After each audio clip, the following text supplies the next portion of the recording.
David Brooks, in an article that he wrote in May of 2008, wrote very disparagingly about Dawkins' mechanistic, materialistic view of evolution.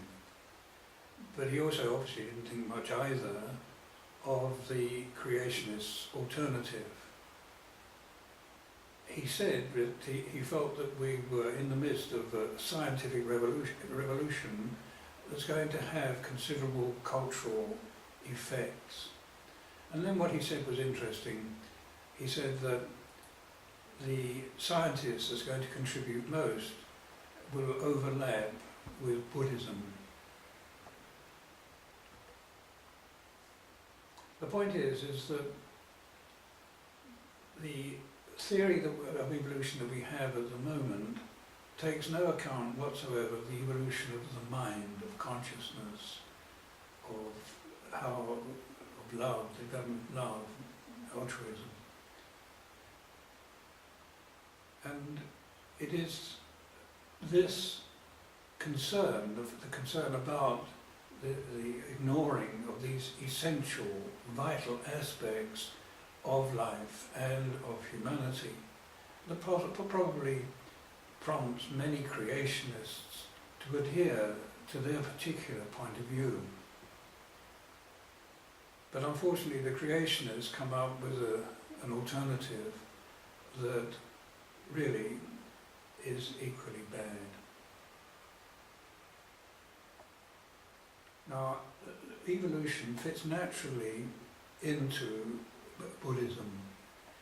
Let me say before we go on that Buddhism, particularly Zen Buddhism, of which I'm a practicer, is very chary of theory. The Diamond Sutra, one of the principal sutras of Zen Buddhism, scriptures or writings of Zen Buddhism, dwells considerably on this question of teaching and theory. And Buddha says in that sutra that his teaching is like a raft, and he asks, when you cross the ocean of birth and death, are you going to carry the raft on your head? And in a similar way, the Zen Buddhists warn us not to confuse the finger that points to the moon with the moon. But both Buddha and the Zen saying doesn't say that we should ignore the raft, or that we shouldn't have a raft, or that we should ignore the finger. And so therefore a certain amount of understanding is necessary for the practice of Zen Buddhism. A Zen master, Hakuin, said, true self is no self.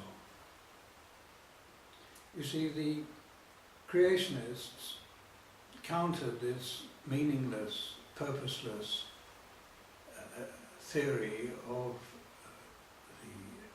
the Neo-Darwinians with the idea that God created a soul, and this soul entered into the body at the time of conception or shortly after conception. And the soul is something, it's an entity, it's a self.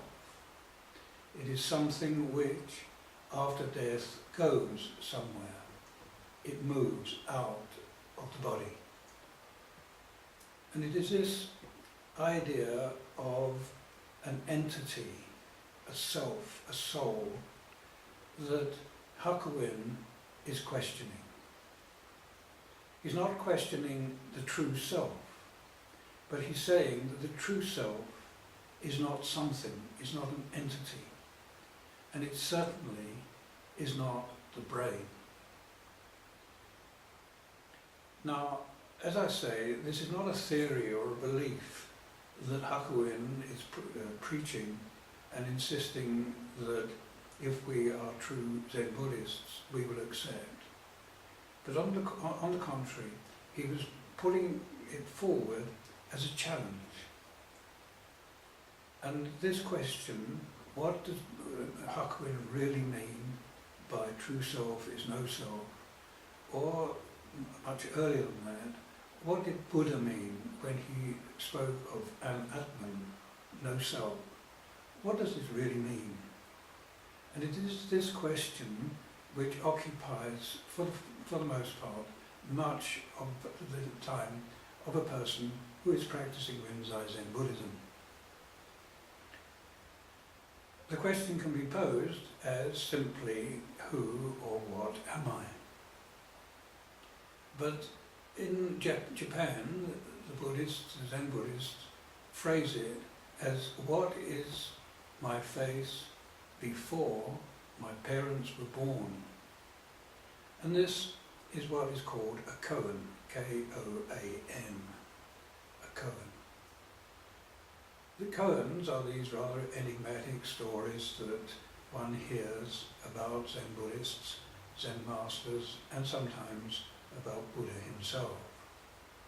And everyone knows the famous, what is the sound of one hand clapping? The full koan reads, you know the sound of two hands clapping. What is the sound of one hand clapping?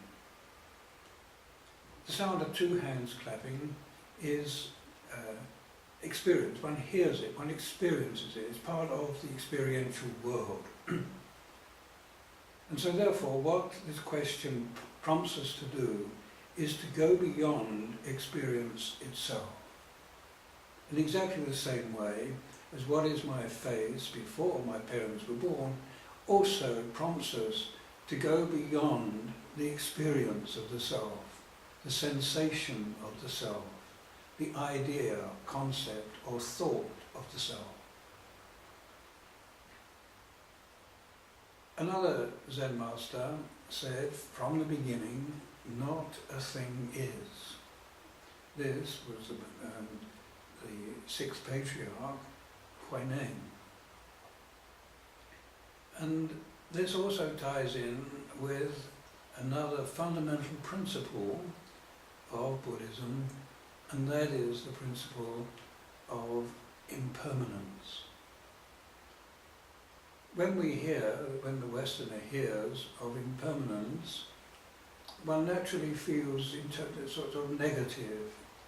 To say the world is impermanent, if all is impermanent, suggests a kind of pessimism, that everything is dying, everything is going away.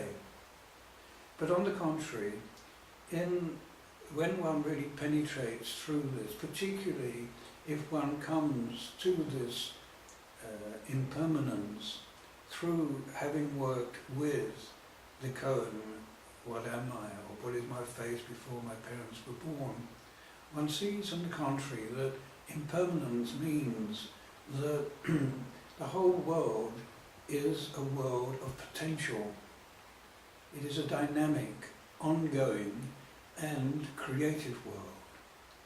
And it is this that ties Buddhism, and particularly Zen Buddhism, so closely to the Darwin's theory of evolution.